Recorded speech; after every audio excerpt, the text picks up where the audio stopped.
Yeah, Bobby, so I assume surgery went well. How did things go there? And was it a triceps tear or what was it? Yeah, essentially, I had a deteriorated tendon, which we didn't realize until we got in there, but essentially tore it. Yeah, I tore it right off the bone, my tricep, and didn't know, to be honest. Don't think I tore it until the practice that we felt like I was 100%. I felt like I was going to play the next night, and one practice, one battle. And, if it wasn't torn before, then it certainly was after that. But it went well. 3 weeks today, actually. So, starting the process of rehabbing and getting in here a little bit, and then continue it at home. And hopefully, I get a little more movement out of this thing weekly. So just go from there.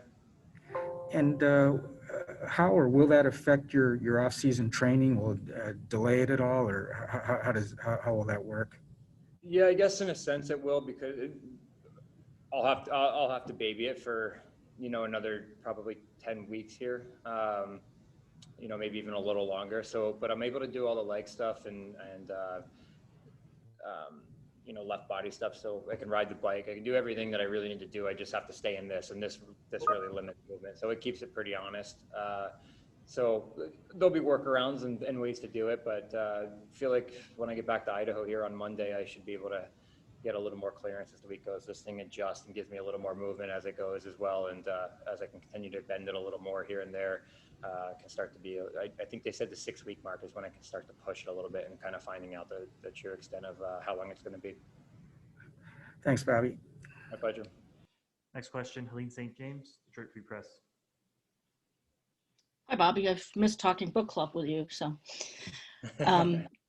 just talk about your prospects of, I'm assuming you would like to come back to Detroit for another year. Yeah. Well, the thing I do know right now is that I want to play hockey next year. That's been my immediate focus, is trying to get ready to do that. You hope it's Detroit. I haven't had those conversations yet, but I expect they're going to come to sometime down the line. And yeah, I'll certainly be open to it. I can't, reiterate how many times I've said it to you guys and to family and friends. It's just an incredible place to play. And like I said before, I feel like I got kind of robbed of the true and full experience of it. You hope next year gets back to normal a little bit more. And if I'm part of the plans, then I would love to be here. No, I mean, you've really enjoyed playing that mentor role as well to the younger guys. I have. I still think there's a place for that. I think there'll always be a place for that. I think guys that have been through it, age-wise and through some serious ups and downs like I have, can always be a sounding board for young guys. And when I have my meetings here with the brass and Steve and everybody, I hope that we talk about that influence as much as the on-ice stuff, because I do think it's important. I hope I left some kind of impression on Ras and Z, the guys that I kind of really worked with and talked to a lot. And I hope, if they take anything from playing with me, it's that, some kind of wisdom or some kind of knowledge that an old savvy Western Conference slug kind of imparted on them. Just lastly, you said, you felt like you were robbed, but I mean, you think that goes for the whole team? I mean, by my math, you guys, the second game of the season, you had everybody, and then you guys went into COVID, Bertuzzi was done by the end of January, that you guys never really had the depth, the excitement that you had in training camp. No, it felt like we were really kind of building towards something, and it just got taken from us very quickly. And we talked about it. I talked to somebody about it not too long ago, that having 6 guys down and not having a pause was incredible. I don't know how that kind of panned out. I think if there were other teams in the league that had that, they would have seen a shutdown or a pause. So we worked through it, and I think I saw something that the last win was the same amount as last year at the 56 game mark that they had at the break. And I think we made some really good strides in areas, but like you said, when you can't ice the full lineup, guys are coming in and out of the taxi squad and then up and down from Grand Rapids, it kind of made it tough to get into a rhythm with your lineup and your line mates, because you just didn't know on any given day if COVID was going to play a factor, or we had a lot of kind of little injuries this year that nagged at guys. Thank you. My pleasure. Next up, Ted Colton, Detroit News. Hey, Bobby, what do you think about this team's future? I mean, everybody talks about the prospects and the young kids on the roster and all. I mean, you saw it firsthand. Is there a pretty good future here? What'd you see? I think so. I think when you when you look at the cupboard and you look at who's coming, there seems to be a lot of excitement for those guys. I won't comment on guys I don't know, right? But there seems to be some guys in the waiting to kind of crack the lineup, make their mark. But what you have here is guys with Larks kind of leading that charge, and then you have that, the younger, I don't want to say younger generation, but the next wave, the Ronix, there's so many good pieces in play for them. That as long as everything gels the right way and everything clicks, then yeah, there should be a great future. But it starts with Larks, and I think he does a good job of kind of pulling the ship in the right direction, and guys follow him. So yeah, the sky's the limit. I really believe that. You've had a lot of coaches. What was it like playing for Blash? I mean, what type of coach is he? Stuff like that. I mean, did you enjoy playing for him? I do. I've enjoyed it. I knew I would from the the immediate conversations I had with him coming in. I think he's got a great pulse for the room, when it needs a charge, when it doesn't, when to step back and let the younger guys take over, vocally and things like that. But I think you can't deny the strides that some of the young guys made this year, right? You look at how well Rass is playing right now and down the stretch, Z. So there's a lot of guys that took a lot of great steps, and that's him putting those guys in positions to succeed and them running with it. So I don't know how you guys grade, but I would certainly say Blash has done a good job this year. And you personally, retirement's not even on the radar right now at this point? It hasn't crossed my mind as much as I thought it had. It certainly did right away, because it was a major surgery. I just didn't know how bad it was going to be, but it's been good news and good response. And right now it's not. No, it's I'm already kind of planning for next year and already in here with the trainers here, looking at plans to move forward. So no, there was a couple days when it was really hard after knowing I was going to get surgery and how long it was going to be, that I didn't know if I had it in me, but they were very waning moments, and I'm glad they're past, because I'm just looking forward now again.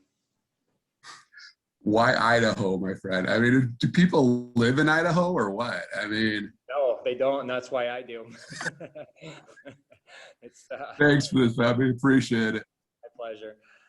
Next up, Max Boltman, The Athletic. Hey, Bobby, I'm just curious how much you've been watching these guys while you've been out. And I know you mentioned Rass. Anybody else really stood out to you down the stretch here since you went out and since the trade deadline?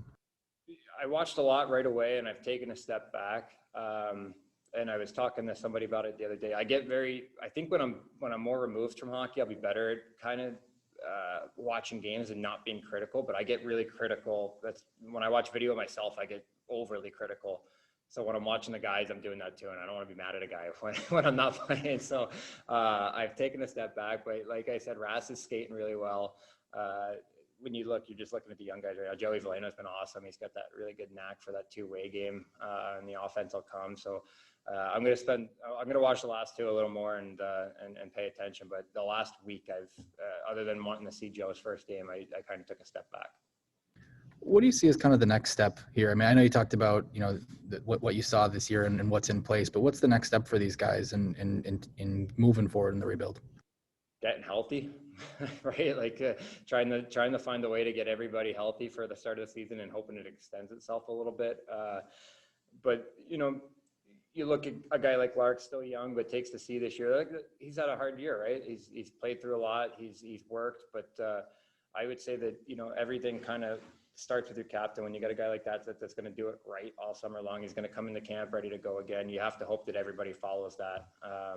You hope that Burke comes back healthy. You hope that Favs is healthy. Like all those things play a part, but the next steps I think on ice would be just a more committed 60 minutes. Like we had really good games this year for 45 minutes, and 15 minutes killed us a lot of times. And sometimes that's the sign of a young team. Sometimes that's the sign of a team without confidence. And I think at times this year we had all of that, if I'm being fair, but there is no real right answer. You just got to find a way to put 60 minutes together, trust that the plan's going to work. And I think you're starting to see that a little more. The product of last month of the hockey season for me has been a lot better than what we had in the middle of the year. And then last thing for me, what is, this might be a stupid question. As they go into these last two games here this weekend, how much does that set the tone for where guys' heads are at in the offseason? How much does it matter to leave off on a winning note, or do guys forget pretty quick? I think you're aware of it during the week. Like this is an odd week. It's I think maybe the second or third time we've had 4 days between games. So it's certainly prevalent during the week here. But when you get to Friday morning and you're getting ready for a game, you'll forget it very quickly. They'll go out to win. But that being said, I had a conversation with a young guy yesterday saying, listen, like there's going to be older guys here that might seem like they're on cruise control a little bit, but you're not. Like this is you've had too good of a year, made too many strides. Just continue to work this week and that the guy that I talked to was like, I already had that in my mind and feeling. So guys know what they're playing for. Young guys are playing for impressions. Older guys are playing for contracts. Like there's plenty of reasons to be up for the last 2 games. Thanks, Bobby. My pleasure. Thanks, everyone. We'll be back shortly with Coach Flashel. Thanks, guys. I appreciate everything. All right. Cheers. Have a good one.